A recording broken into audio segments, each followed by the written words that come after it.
happened is that they've fixed our growth, our maturity. You're fixed about the age of 15 for the rest of your life. That's how it seems. I'm not kidding either. That's how people are fixed. The guys are the same. Sports. Till the day they die, they're watching sports. They're watching international corporations that own massive sports teams where guys are paid millions of bucks each per year for throwing or kicking a ball around. Something children do. Something you grow out of as you grow up. And they knew they'd do this because H.G. Wells talked about it a long time ago.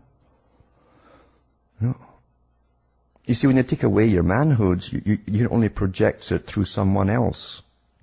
Someone else who pretends at a weekend to be your tribe and he's fighting someone else. Because in your own life, you have no power at all. And you're putting on that fat gut with all the fast food you eat and the booze you drink. But there you are. Suddenly you see yourself as a warrior for the weekend. What a joke. What a joke.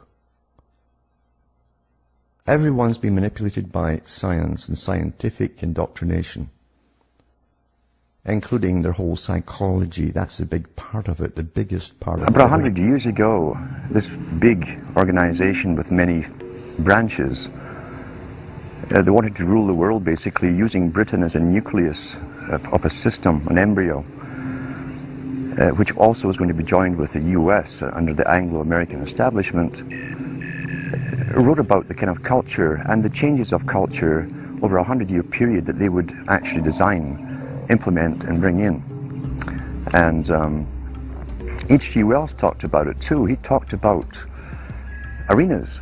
He says arenas could be put up across the world for sports, for instance. Now at that time, sports was something that children, school children were into. Adults became adults and got onto adult things. So it was unimaginable at the time that people could actually believe that there was even a need for adult sports and entertainment, never mind having arenas built across the world. But he said we can do this and foist basically a sports culture for the males. Using a tribal system. We're all tribal to an extent. That's why we even bother to vote for a tribal leader. This is well understood. That's why we're supplied with these leaders. And because the average man was to become more disengaged from his own destiny, as the expert class arose, it was decided that the males would get their outlet basically, gradually becoming helpless as males through sports. Therefore they'd have a tribal team they could identify with, they could cheer them on as they were winning.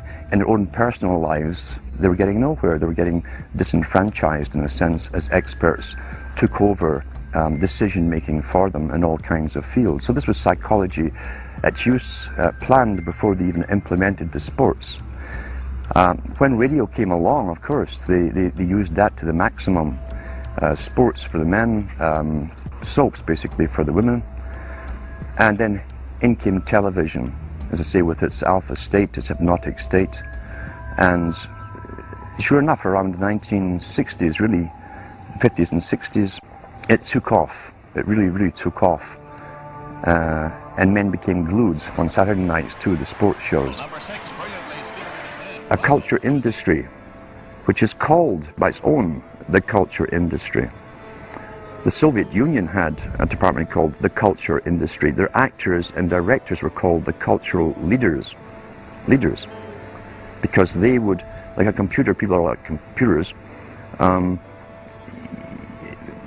you have to do is keep giving them new updates every so often, and you can change an entire country or a nation or a block of nations who are all getting the same upgrades at the same time along certain paths.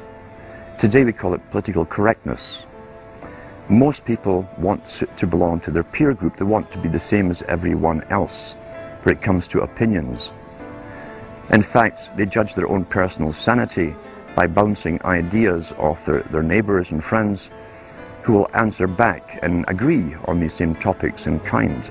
It doesn't matter if the topics or what you're given are facts or utter nonsense, as long as everyone agrees at the same time, you'll say, well, I'm sane, and your friends will all agree because they've had the same information given to them.